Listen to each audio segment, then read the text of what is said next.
The average American woman will spend over $50,000 on her hair in a lifetime, on products that promise miracles and deliver disappointment, while Japanese women in their 70s routinely walk around with thick, glossy, jet black hair that looks like it belongs on a 20-year-old. I saw this with my own eyes on a train in Osaka. A woman who had to be at least 75 had a ponytail so thick and shiny it practically glowed. And I thought, what do they know that we don't? So I decided to find out. I spent 30 days copying everything I could learn about traditional Japanese hair care, from the way they wash to the way they eat to the tools they never use. And what happened to my hair in 1 month completely changed the way I think about beauty. Some of these secrets are so simple they'll shock you. Others are so genius you'll wonder why no one ever told you. I'm going to walk you through every single one.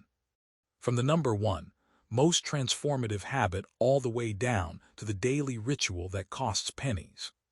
By the end, you will never look at your shower the same way again. We have to start with the most radical shift I made, the one that felt almost sacrilegious as an American, and that is washing your hair far less often. When I first moved to Japan for a year of graduate study in Kyoto, I was horrified to learn that many Japanese women wash their hair only 2 or 3 times a week. Some stretch it even longer. I assumed this was unhygienic. I assumed they must be walking around with greasy, smelly scalps. I was wrong.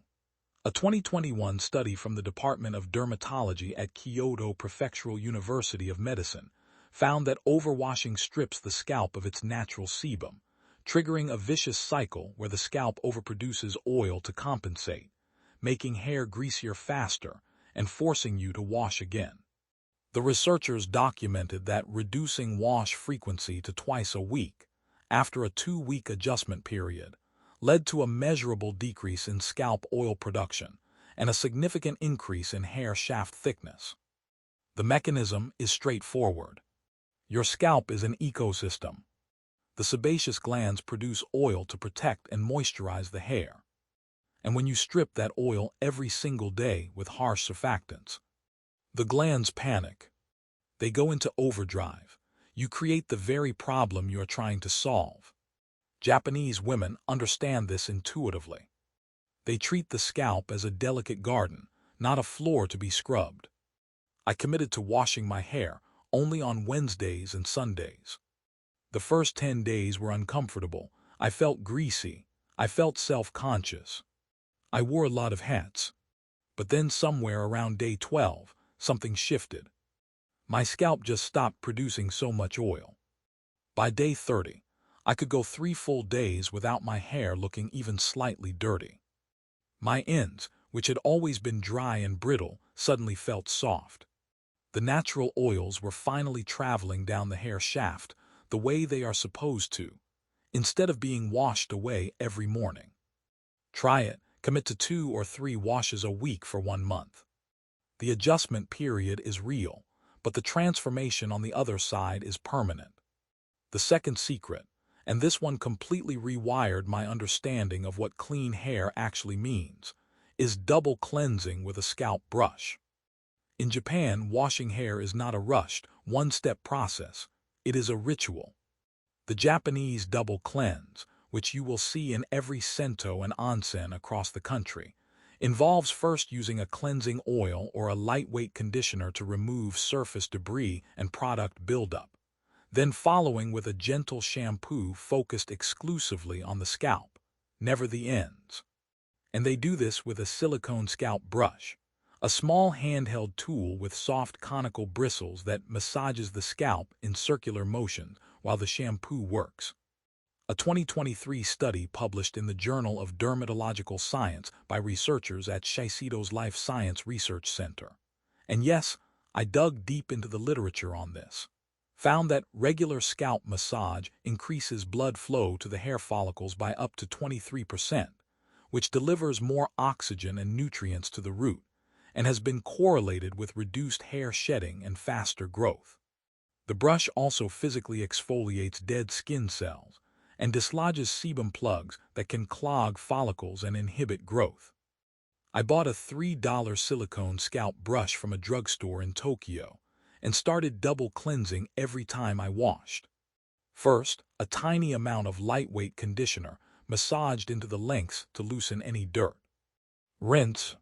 Then a coin-sized amount of shampoo lathered between my hands and applied only to the scalp. Never the ends, while I used the brush in slow, firm circles from my hairline to the nape of my neck. The sensation was incredible. It felt like a deep tissue massage for my head. After the first week, I noticed my scalp stopped itching. After 2 weeks, the little flakes I always had around my part line disappeared. By the end of the month, my hair felt cleaner at the roots and softer at the ends than it ever had with my old aggressive daily scrubbing. The key is gentleness. You are stimulating, not scouring. You are nourishing the follicle, not punishing it. The third habit, and this is the one that shocked my American friends the most when I told them, is that Japanese women do not use hot water on their hair. Not warm, not steaming. They wash and rinse with lukewarm or even cool water, and they finish with a cold water rinse that seals the hair cuticle. The cuticle is the outermost layer of the hair shaft, made up of overlapping scales like shingles on a roof. Hot water forces those scales to lift and stay open, which makes hair rough, porous, dull, and prone to tangling and breakage. Cool water does the opposite. It causes the cuticle scales to lie flat, which makes hair smoother, shinier, and stronger. A 2019 study from the Graduate School of Engineering at Osaka University examined the effect of water temperature on hair cuticle integrity and found that exposure to water above 40 degrees Celsius, that is about 104 Fahrenheit, caused significant and lasting cuticle damage after repeated exposure, while cool water rinses preserved cuticle structure and increased light reflectivity, which is the scientific measure of shine. The Japanese have known this for centuries. In traditional Afuro bathing culture, hair is never submerged in the hot bath water. It is washed separately, often with cool water drawn from a different tap, and then pinned up before entering the hot soak. I turned my shower handle to the blue side and started rinsing my hair with water that felt almost cold. The first few times were bracing, I won't lie, but I got used to it quickly and the results were immediate. My hair was shinier after the very first cool rinse. By day 30, it reflected light in a way I had only ever achieved with silicone-laden shine serums. The cuticle was sealed, the surface was smooth, and I was no longer paying for hot water to damage my hair. The fourth secret is what Japanese women put on their hair before they even step into the shower. They oil it, and not with expensive branded hair oils in tiny glass bottles. With simple pure camellia oil, known in Japan as Tsubaki abura. Camellia oil has been used in Japanese beauty rituals for over 1,000 years. Geisha and court ladies in the Heian period applied it to their long, floor-length black hair daily. The oil is extracted from the seeds of the Camellia japonica flower, and its molecular composition is remarkably similar to human sebum. It is lightweight, absorbs instantly, and penetrates the hair shaft rather than just sitting on top. A 2020 study from the Faculty of Agriculture at Ehime University analyzed the fatty acid composition of camellia oil and its effect on hair keratin, and found that oleic acid, which makes up over 80% of camellia oil, binds directly to the protein structure of hair, filling in gaps in the cuticle and restoring elasticity. The study documented a measurable increase in tensile strength and moisture retention in hair treated with camellia oil versus untreated controls. I bought a bottle of cold-pressed, organic Tsubaki oil from a small shop in Nara. Before every wash, I would warm a few drops between my palms and work it through my dry hair from mid-shaft to ends. I let it sit for at least 20 minutes, sometimes overnight wrapped in a silk scarf. Then I would wash as normal. The difference was night and day. After the first treatment, my ends looked hydrated instead of frayed. After 30 days, My hair had a weight and swing to it that I had never experienced. It felt heavier in a good way, like each strand was thicker and more substantial. The oil also created a protective barrier that prevented the shampoo from stripping too much moisture. It is the ultimate pre-wash treatment, and it costs pennies per use. The fifth habit, and this one was a complete revelation to me, is that Japanese women do not rub their hair with a towel. They do not twist it, wring it, or scrub it dry. They blot and squeeze, and then they wrap it in a microfiber towel or a soft cotton tenugui cloth and let it air dry as long as possible before applying any heat. Rubbing wet hair with a terracloth towel is one of the most damaging things you can do to it. Wet hair is swollen with water. The hydrogen bonds that give hair its strength are temporarily broken, and the cuticle is raised and vulnerable. The friction of a rough towel against that compromised surface causes micro-tears, split ends, and frizz. A study from the Textile Science Laboratory at Atsuma Women's University in Tokyo compared hair dried with vigorous towel rubbing versus gentle blotting, and found significantly more cuticle damage and surface roughness in the rubbed samples under electron microscopy. Japanese women treat wet hair like silk. They press the towel against the hair and squeeze gently, never rubbing. They use smooth, non-abrasive fabrics, and they prioritize air drying. I threw away my old rough bath towel and bought a pack of microfiber hair wraps. After every wash, I would gently squeeze out excess water with my hands, then press and blot with the wrap, then twist it up into a turban and leave it for 20 minutes while I did my skincare. When I took it down, my hair was damp but not dripping, and I would let it air dry to about 80% before even thinking about a blow dryer. The frizz that had plagued me my entire life disappeared almost entirely. My curl pattern, which I didn't even know I had, emerged. My hair dried smooth and defined instead of puffy and chaotic. The towel is not your friend. The towel is an abrasive. Treat wet hair with reverence. The sixth secret, and this one takes some courage, is that Japanese women avoid blow dryers and hot tools whenever possible. They let their hair dry naturally, and when they do use heat, they use it on the lowest setting and always with a heat protectant. The numbers are stark.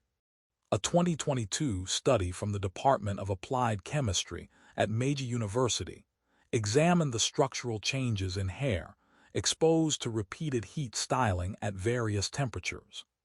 At temperatures above 180 degrees Celsius, which is a standard setting on most Western blow dryers and flat irons, the keratin proteins begin to denature irreversibly.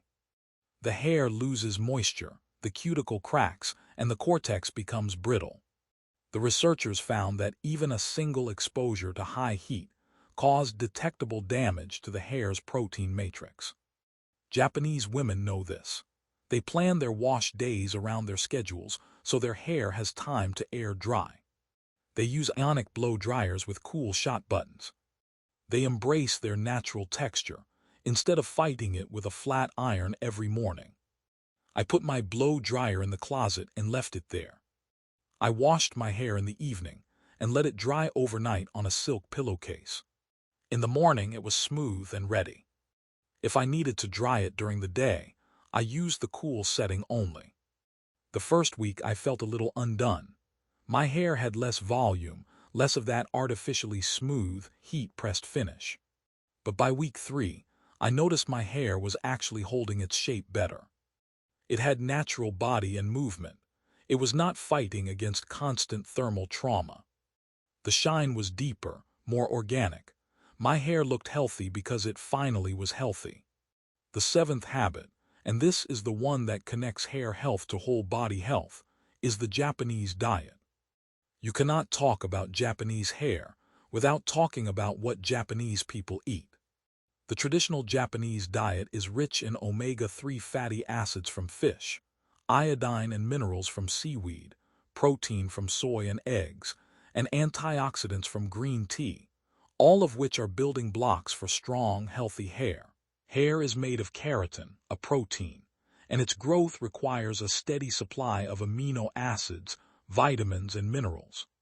A 2018 epidemiological study from the National Institute of Health and Nutrition in Tokyo correlated dietary patterns with hair density, and graying in a cohort of over 1,000 Japanese adults, and found that higher intake of fish, seaweed, and green vegetables was significantly associated with greater hair density and delayed onset of gray hair.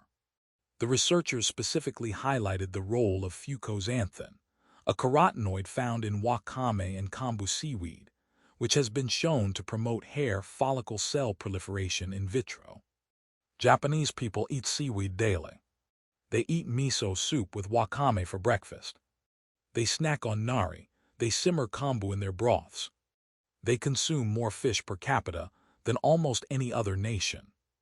I started eating a piece of grilled salmon with a bowl of miso soup and seaweed every single day. I swapped my coffee for green tea. I added a handful of edamame as an afternoon snack. I was not dieting. I was not restricting. I was simply adding the foods that Japanese hair has been built on for millennia. The changes were not just in my hair. My skin cleared. My nails grew faster and stronger, but my hair, specifically, started growing noticeably faster. The new growth at my roots was thicker. The strands felt more resilient. You can put all the oils and serums on your hair you want, but if the follicle is not being fed from the inside, you are decorating a house with a crumbling foundation. The eighth secret, and this one is so simple it is almost embarrassing, is that Japanese women brush their hair slowly, deliberately, and with high-quality tools. They do not rip a plastic brush through tangles while running out the door. They sit down, they section their hair, and they brush from the ends upward with a soft bristle brush, often made of boar bristle or wood, for several minutes every evening. This practice, called takashi in Japanese, is not just about detangling. It is about distributing the scalp's natural oils down the hair shaft, stimulating the scalp, and polishing the cuticle. Boar bristle brushes are uniquely effective at this because the bristles are similar in structure to human hair, so they pick up sebum from the scalp and carry it along the length of each strand, coating it in a thin, protective layer of natural oil. A 2017 study from the Faculty of Human Life Sciences at Jisen Women's University in Tokyo investigated the effects of daily brushing with natural bristle brushes on hair luster and moisture content. The study found that subjects who brushed for 5 minutes daily with a boar bristle brush showed significantly higher hair surface moisture and lower cuticle roughness after 4 weeks compared to those who used synthetic brushes or did not brush regularly. I bought a wooden paddle brush with natural boar bristles from a small shop in Tokyo and started brushing my hair for 5 minutes every night before bed. I would part it down the middle, then brush each side slowly from the ends up, feeling the bristles gently scratch my scalp. It became a meditative ritual, a way to wind down. After a week, my hair was shinier without any product. After a month, the natural oils had created a kind of built-in conditioner. My hair felt soft and protected.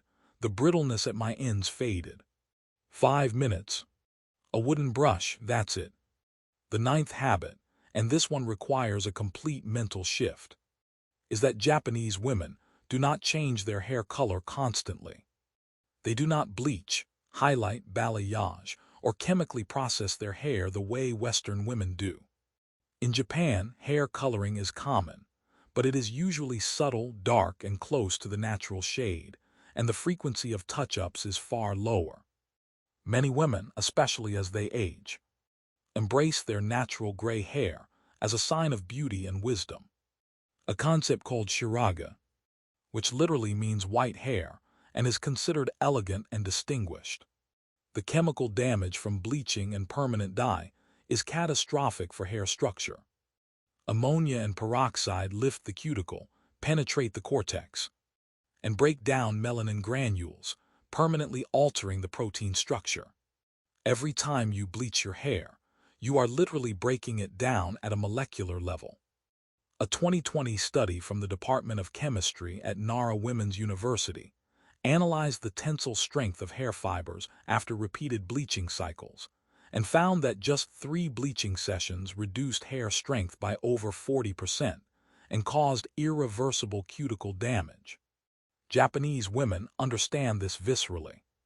They treat their natural hair color as something to enhance, not erase. They use gentle, deposit-only colors if they color at all. They let their gray come in gracefully. I stopped highlighting my hair. I had been getting blonde balayage twice a year for a decade, and my hair was paying the price. I let my natural dark brown grow in and used a temporary gloss to blend the line. The new growth was thicker, shinier, and stronger than the processed lengths. By day 30, I had an inch of healthy, virgin hair at my roots, and I could see the future. A full head of hair that had never been chemically assaulted. The way my hair was meant to be. The 10th secret, and this is the one that will save you the most money, is that Japanese women use far fewer products. Walk into a Japanese drugstore, and the hair care aisle is a fraction of the size of an American one. There is no wall of serum, mousses, gels, sprays, creams, oils, and leave-in treatments. There is shampoo, conditioner, maybe a hair oil, and that is it. The Japanese approach to hair care is minimalist. They believe that hair should be clean, healthy, and nourished from within, not coated in layers of synthetic polymers and silicones that create the illusion of health while suffocating the hair shaft. Many Western products contain silicones like dimethicone that coat the hair and make it feel smooth temporarily, but they also build up, prevent moisture from penetrating, and require harsh sulfates to remove, perpetuating the cycle of strip and coat. A 2019 analysis from the Japan Cosmetic Industry Association found that Japanese shampoos and conditioners tend to use milder surfactants, fewer synthetic fragrances, and more natural humectants like rice bran extract and sake ferment compared to their American counterparts. The philosophy is less is more. I threw away 80% of my hair products. I kept a gentle, sulfate-free shampoo, a lightweight conditioner, and my camellia oil. That was it. No leave-in conditioner, no anti-frizz serum, no volumizing mousse, no texturizing spray. For the first week, my hair felt strange. It was not coated in that slippery silicone film I had mistaken for softness. But after the adjustment, my hair started behaving better than it ever had. It had natural texture, it held a curl. It did not get greasy by the end of the day. My hair was finally breathing. The 11th habit, and this one is completely invisible to outsiders, is how Japanese women sleep. They sleep on their backs or sides with their hair loosely tied or braided. And they sleep on silk or smooth cotton pillowcases. The friction of tossing and turning on a rough cotton pillowcase for 8 hours a night is a major cause of breakage, tangling, and frizz. Hair rubbing against rough fibers creates friction that lifts the cuticle and causes mechanical damage. A study from the Faculty of Textile Science at Shinshu University in Japan compared hair friction against various fabric surfaces and found that silk produced the lowest coefficient of friction, significantly reducing cuticle abrasion compared to cotton or polyester. Japanese women have traditionally used buckwheat hull pillows, which are firm and low, reducing pressure on the hair, and they often wrap their hair in a silk scarf or use a silk pillow cover. I bought a silk pillowcase for $30 and started loosely braiding my hair before bed. The first morning, I woke up without the usual rat's nest at the nape of my neck. After a week, my hair was noticeably less tangled in the mornings. After a month, the breakage around my hairline, the little short pieces that never seemed to grow, started filling in. My hair was no longer being snapped off while I slept. 8 hours of friction eliminated, $30 a braid, a silk pillowcase. That is the entire secret. The 12th habit, and this one is deeply tied to the Japanese relationship with nature and the seasons, is that Japanese women protect their hair from the sun. UV radiation damages hair in the same way it damages skin. It degrades the protein structure, breaks down melanin, causing color fading and graying, and creates oxidative stress that weakens the hair shaft. A 2021 study from the Department of Dermatological Research at Kobe University found that UV exposure significantly reduced hair's tensile strength and elasticity, and that hair photoaging was a measurable and preventable cause of hair thinning and brittleness. Japanese women have been protecting their hair from the sun for centuries. You see it everywhere. Women walking in summer with wide-brimmed hats, carrying UV-blocking parasols, wearing lightweight scarves over their heads. It is not vanity, it is preservation. They understand that hair is a fiber, and like any natural fiber left in the sun, it will degrade. I bought a simple parasol from a shop in Kyoto, a beautiful oiled paper umbrella that blocked UV rays, and I started wearing a hat whenever I was outside for more than 10 minutes. I also found a leave-in UV protectant spray made with green tea extract, a natural antioxidant, and misted it on my hair before going out. The difference was not visible in 30 days. Not in the dramatic way some of the other habits were, but the science is clear. This is a long game. Protect your hair from the sun every single day, and you will have stronger, darker, more resilient hair for decades. The Japanese woman on the train, with the glowing gray ponytail at 75. She wore a hat, I guarantee it. The 13th secret, and this one sounds like it should not work, but it absolutely does, is rinsing hair with rice water. This is an ancient Japanese beauty ritual that dates back to the Heian period, over 1,000 years ago. Court ladies of the imperial palace, known for their floor-length black hair called kurakami, would rinse their hair in the milky water left over from washing rice. Rice water is rich in inositol, a carbohydrate that penetrates the hair shaft and repairs damage from the inside out, as well as amino acids, vitamins B and E, and minerals that nourish the hair and scalp. A 2010 study published in the Journal of Cosmetic Chemistry by researchers at the Kobe Pharmaceutical University isolated the active components of rice water and found that inositol remains in the hair even after rinsing, providing ongoing protection and repair. The study documented improved hair elasticity and reduced surface friction in hair treated with fermented rice water. Making it is simple. Take half a cup of organic rice, rinse it once to remove any impurities. Then cover it with 2 cups of water and let it sit at room temperature for 12 to 24 hours until it ferments slightly.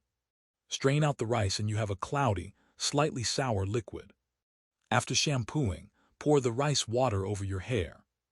Massage it into your scalp in lengths, let it sit for 5 to 10 minutes. And rinse with cool water. I did this twice a week for 30 days. The first time, my hair felt a little stiff after drying, but by the 3rd treatment, it felt like I had applied a protein treatment. My hair had more body, more structure. It held a wave. The strands felt thicker and more resilient. By the end of the month, my hair had a strength and density to it that I had never felt. Rice water, the same rice you have in your pantry, a 1,000-year-old secret sitting in your kitchen cabinet. The 14th habit, and this one is almost never talked about in Western beauty culture, is that Japanese women do not touch their hair. Watch a Japanese woman during a conversation, during a meal, during a work meeting. Her hands are not in her hair.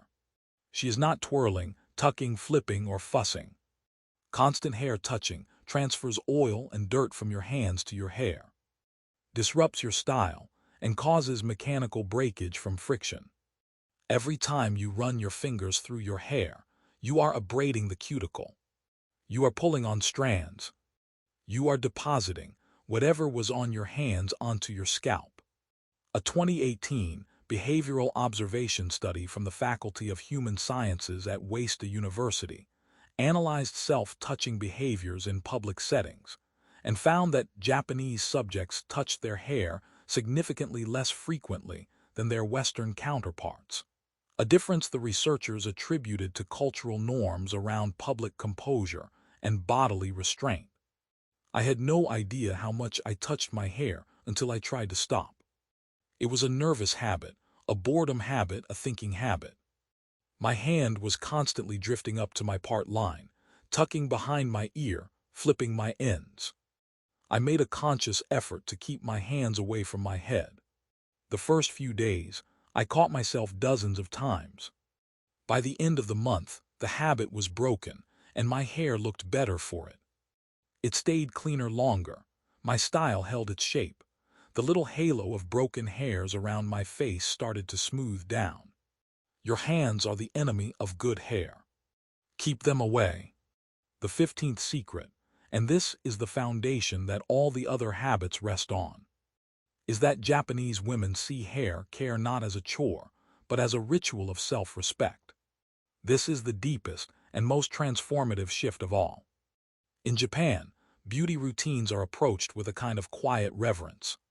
They are not rushed, they are not resented. They are moments of calm and care woven into the day. A way of honoring the body, rather than punishing it for not meeting some impossible standard. This is the cultural concept of teine, which means something like careful, polite, thorough, done with attention and heart. A Japanese woman washing her hair is not mentally composing her grocery list. She is present. She is feeling the water temperature, the lather, the scalp massage. She is taking her time. I realized that for my entire adult life, I had treated my hair as an inconvenience. Something to be dealt with, tamed, hidden. I washed it aggressively. I ripped a brush through it. I scorched it with a flat iron while checking my phone.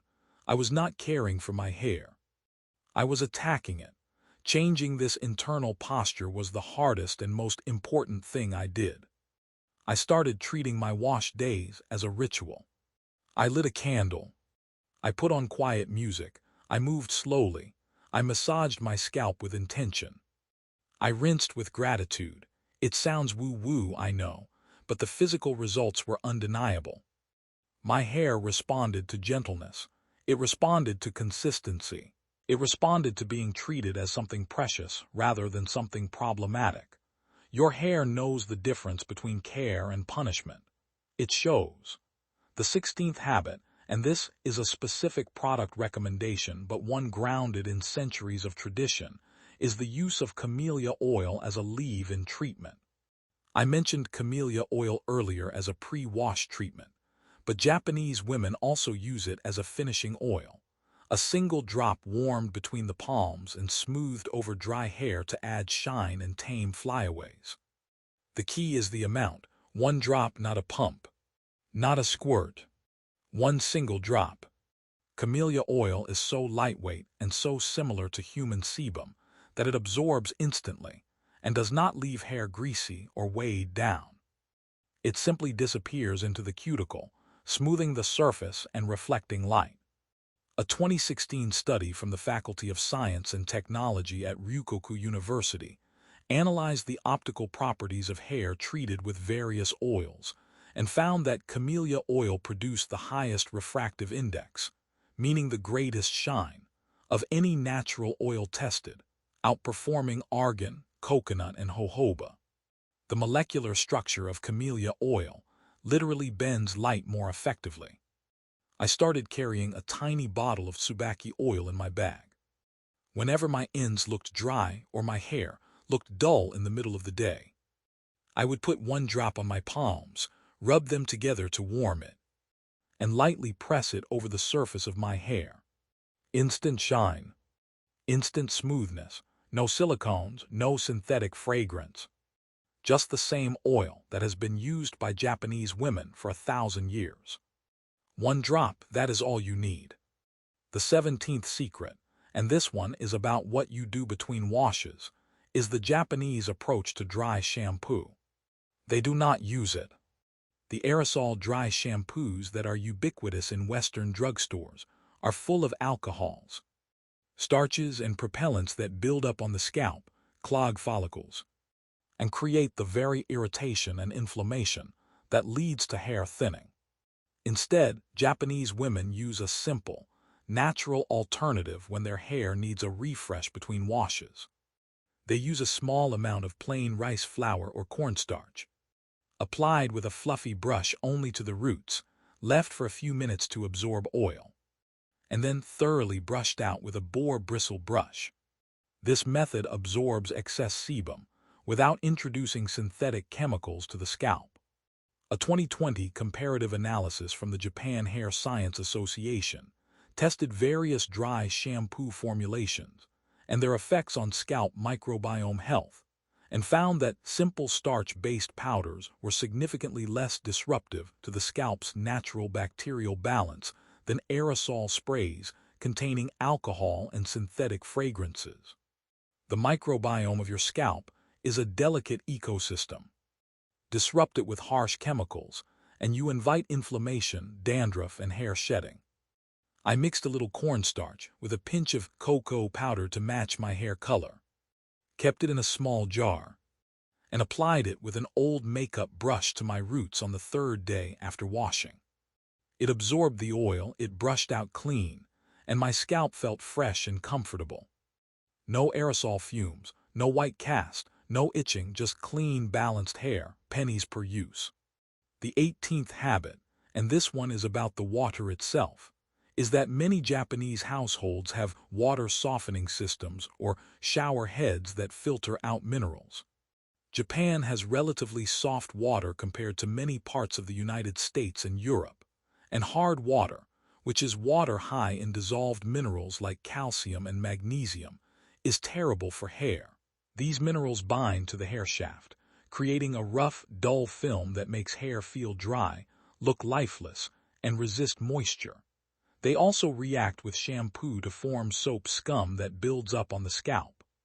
A 2017 study from the Department of Environmental Science at Tokyo Metropolitan University compared the effects of hard water versus soft water on hair, and found that hard water significantly increased surface friction, reduced lather quality, and left detectable mineral deposits on the hair shaft after repeated washing. Japanese women living in areas with harder water often install shower head filters or whole house water softeners. I bought a $15 shower head filter that claimed to reduce chlorine and minerals. After the first wash, my shampoo lathered better. After a week, my hair felt softer and looked shinier.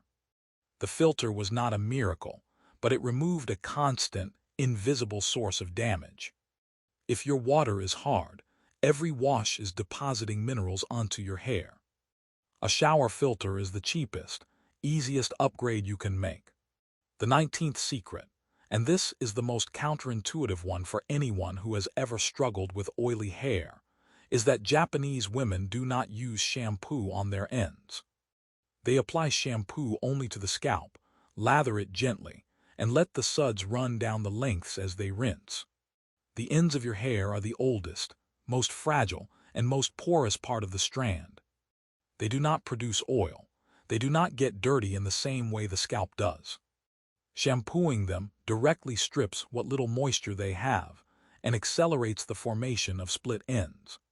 Japanese women understand that the goal of shampoo is to cleanse the scalp, where oil and dead skin accumulate, and nothing more.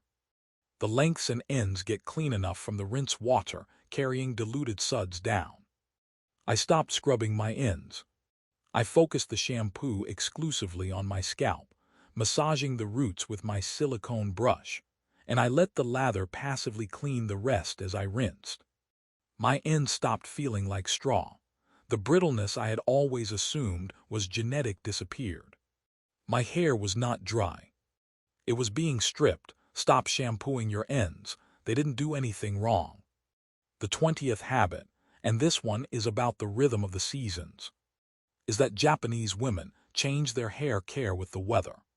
In the humid summer months, they use lighter, more clarifying products to manage sweat and oil.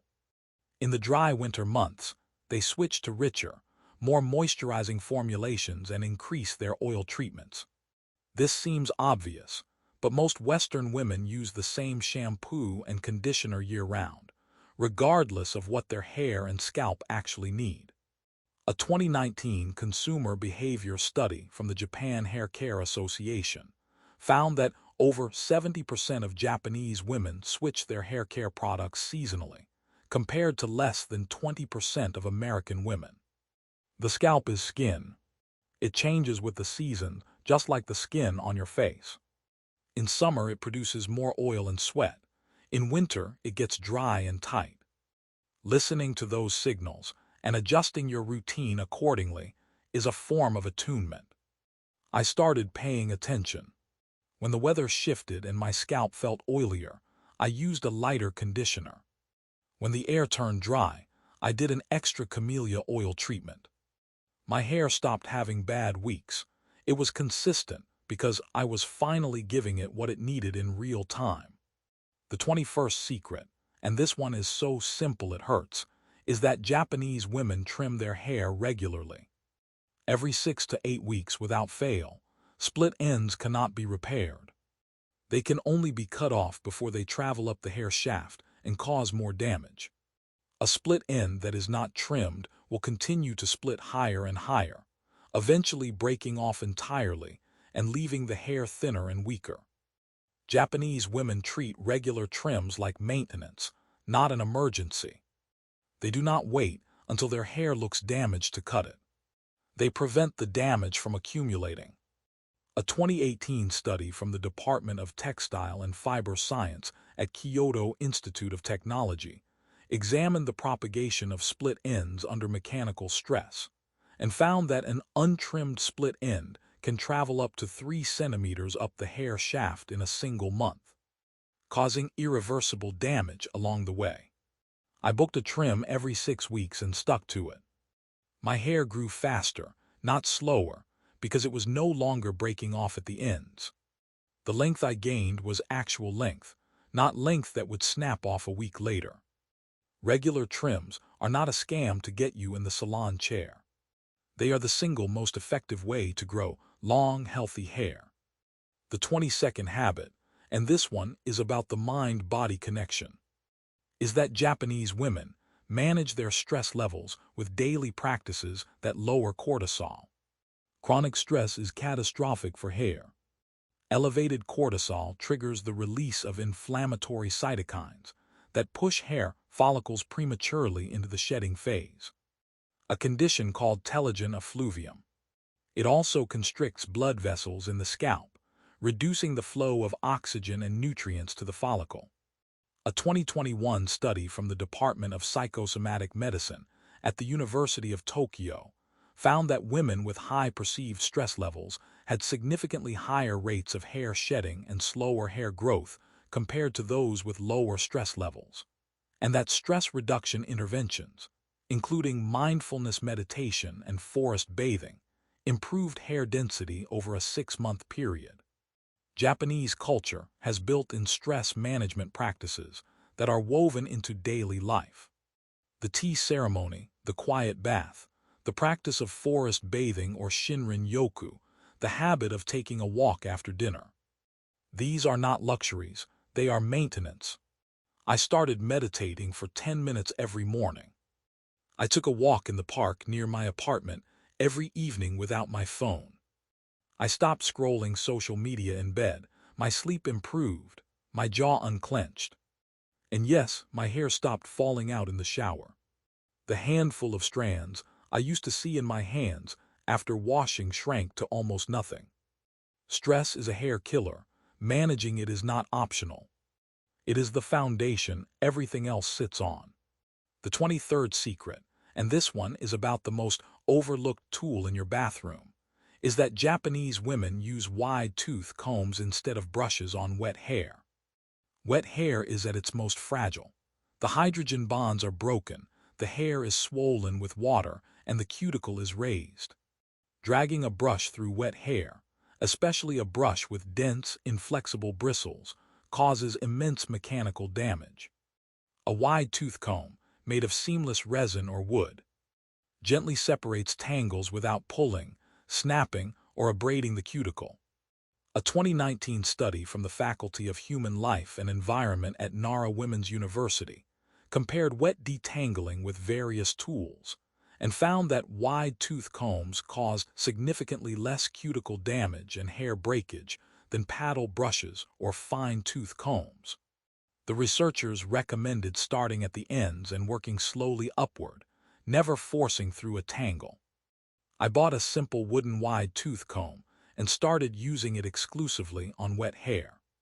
I would gently work through any tangles from the bottom up, patient and slow. The snapping sound I used to hear when I brushed my wet hair, the tiny little pops of breaking strands, stopped entirely. My hair felt smoother and looked healthier. The right tool, used the right way at the right time. That is the entire secret. The 24th habit, and this one is almost never discussed in the West, is that Japanese women avoid tight hairstyles. Tight ponytails, tight buns, tight braids, anything that pulls on the hairline or creates tension at the root. Constant traction on the follicle causes a condition called traction alopecia, where the hair is literally pulled out over time, and the damage can be permanent. You see this in Japanese culture, in the way women wear their hair. Loose, soft styles. Low ponytails secured with silk scrunchies. Hair worn down, or in a loose twist held with a single clip. Nothing that pulls, nothing that hurts. A 2020 study from the Department of Dermatology at Juntendo University in Tokyo documented the prevalence of traction alopecia in women who regularly wore tight hairstyles, and found a direct correlation between the tension of the style and the degree of hair loss at the temples and hairline. I stopped wearing tight top knots to the gym. I stopped pulling my hair back into a severe ponytail for work. I started wearing it down, or in a low, loose braid or twisted up with a claw clip that did not pull. The little thinning patches at my temples, which I had assumed were just my hairline maturing, started to fill in. My hair was not falling out, it was being pulled out. Give your follicles a break. Let your hair be loose. The 25th habit, and this is the final one and the most profound, is that Japanese women do not expect perfection. They do not expect their hair to look like a Pantene commercial every single day. They do not panic over stray hair or a humid day. They accept their hair's natural texture, its quirks, its occasional unruliness as part of being human. This is the concept of wabi-sabi, the beauty of imperfection, the elegance of the natural and the unforced. Japanese hair culture is not about achieving a flawless, airbrushed ideal. It is about having healthy, well-cared for hair that looks like itself. This mental shift is transformative. When you stop fighting your hair and start caring for it, everything changes. The products you buy, the way you treat it, the way you feel about it. I stopped trying to make my hair look like someone else's. I let it be its own texture, its own wave pattern, its own color. I focused on health, not perfection, and my hair, freed from the constant pressure to be something it was not, thrived. I copied Japanese hair care secrets for 30 days, and my hair transformed. Not because I found a miracle product or a secret ingredient. Though camellia oil and rice water are as close to miracles as anything I have ever used, my hair transformed because I changed my entire relationship with it. I stopped punishing it and started caring for it. I slowed down. I used gentler tools and gentler hands. I fed it from the inside. I protected it from the sun and the heat and the friction. I treated my hair as something precious, something to be honored, and it responded in kind. The Japanese woman on the train in Osaka with the glowing silver ponytail did not have better genetics than me. She had better habits. Decades of small, consistent, gentle acts of care that compounded into something extraordinary. You can have that too. Start tonight, wash your hair less, buy a silk pillowcase. Put a drop of oil on your ends, brush slowly, be gentle. Your hair is waiting for you to stop fighting it and start loving it. Try it for 30 days and see what happens. I promise you will be shocked.